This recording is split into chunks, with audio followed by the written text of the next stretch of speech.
ಜೈಲಾಧಿಕಾರಿಗಳ ಬಳಿ ಮನವಿಯನ್ನ ಈಗ ದರ್ಶನ್ ಕುಟುಂಬ ಮಾಡಿದೆ ಅಂತೆ. ಸಂಜೆ 4 ಗಂಟೆ ಸುಮಾರಿಗೆ ಬಳ್ಳಾರಿಗೆ ಬರೋದಾಗಿ ಮಾಹಿತಿಯನ್ನು ಕೊಟ್ಟಿದ್ದಾರೆ. ದರ್ಶನ್ಗೆ ಗಣೇಶನ ಪ್ರಸಾದ ತಂದು ಕೊಡಲಿದ್ದಾರೆ ಕುಟುಂಬದವರು. ಜೈಲಿಗೆ ಇವತ್ತು ಅವರ ಪತ್ನಿ ವಿಜಯಲಕ್ಷ್ಮಿ ಅವರು ಜೊತೆಗೆ ದರ್ಶನ್ ಅವರ ತಾಯಿ ಮೀನಾ ಅವರು ಭೇಟಿ ಮಾಡುವಂತಹ ಸಾಧ್ಯತೆ ಇದೆ. ಜೈಲಾಧಿಕಾರಿಗಳ ಬಳಿ ಮನವಿಯನ್ನು ಮಾಡಿಕೊಂಡಿದ್ದಾರಂತೆ. ಗೊತ್ತಿಲ್ಲ, ಈಗ ಅವರು ಪ್ರಸಾದವನ್ನು ತಂದು ಕೊಡ್ತಾರೆ. ಜೊತೆಗೆ ಇನ್ನೊಂದೆಲ್ಲ ದೇವಸ್ಥಾನಗಳಿಗೆಲ್ಲ ಹೋಗಿದ್ರು, ಅಲ್ಲಿಯ ಪ್ರಸಾದವನ್ನು ಕೂಡ ತಂದು ಕೊಡ್ತಾರೆ. ಆ ನಿಟ್ಟಿನಲ್ಲಿ ಇವತ್ತು ಭೇಟಿಗೆ ಮನವಿಯನ್ನು ಮಾಡಿಕೊಂಡಿದ್ದಾರೆ. ನನ್ನ ಸಹೋದರಿ ಅಂಬರೀಷ್ ಇದ್ದಾರೆ. ಅಂಬರೀಷ್, ಎಷ್ಟೊತ್ತಿಗೆ ಭೇಟಿ ಆಗುವಂಥ ಸಾಧ್ಯತೆ ಇದೆ? ಏನು ಮನವಿ ಮಾಡಿಕೊಂಡಿದ್ದಾರೆ?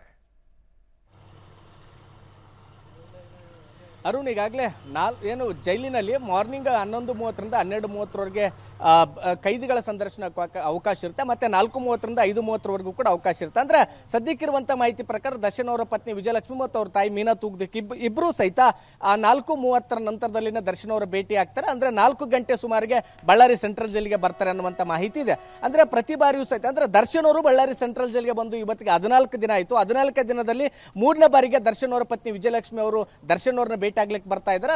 ಅಂದ್ರೆ 2ನೇ ಬಾರಿ ಬಂದಾಗ ದರ್ಶನ್ ಅವರ ಸಹೋದರ ದಿನಕರ್ ತೂಗ್ದೀಪ್ ಬಂದಿದ್ರು. ಇವತ್ತು 3ನೇ ಬಾರಿ ಬರ್ತಕ್ಕಂಥ ಸಂದರ್ಭದಲ್ಲಿ ದರ್ಶನ್ ಅವರ ತಾಯಿ ಮೀನಾ ತೂಗ್ದೀಪ್ ಅವರು ಬರ್ತಾರೆ.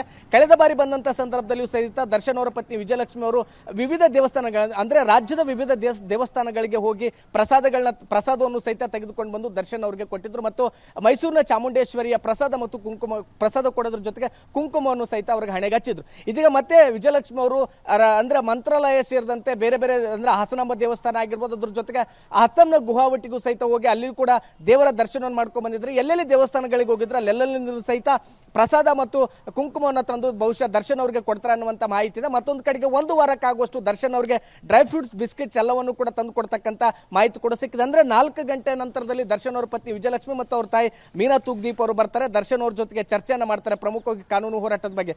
ದರ್ಶನ್ ಅವರಿಗೆ ಬಳ್ಳಾರಿ ಸೆಂಟ್ರಲ್ ಜೈಲಿನಲ್ಲಿ ಸಾಕಷ್ಟು ಒಂಟಿತನ ಕಾಡ್ತಾ ಇದೆ. ಹೀಗಾಗಿ ಬಹುತೇಕ ದರ್ಶನ್ ಅವರಿಗೆ ಒಂದಿಷ್ಟು ಅಂದ್ರೆ ಈಗಾಗಲೇ ಸಾಕಷ್ಟು ಮಾನಸಿಕವಾಗಿ ಕುಗ್ಗಿದ್ದಾರೆ. ಮಾನಸಿಕವಾಗಿ ಕುಗ್ಗಿರುವಂತಹ ದರ್ಶನ್ ಅವರಿಗೆ ಒಂದಿಷ್ಟು ಆತ್ಮಸ್ಥೈರ್ಯದ ಮಾತುಗಳನ್ನು ಅವ್ರ ತಾಯಿ ಹೇಳುವಂತ ಸಾಧ್ಯತೆ ಇದೆ. ಹೀಗಾಗಿ ಬಹುತೇಕ ಮುಂದಿನ ಕಾನೂನು ಹೋರಾಟದ ಬಗ್ಗೆ ಚರ್ಚೆ ಮಾಡ್ತಾರೆ ಅನ್ನುವಂತ ಮಾಹಿತಿಗಳು ಕೂಡ ಸಿಕ್ಕಿದೆ. ಅರುಣ್. ಓಕೆ ಅಂಬರೀಷ್, ನಿಮ್ಮೆಲ್ಲ ಮಾಹಿತಿಗೆ ಧನ್ಯವಾದಗಳು.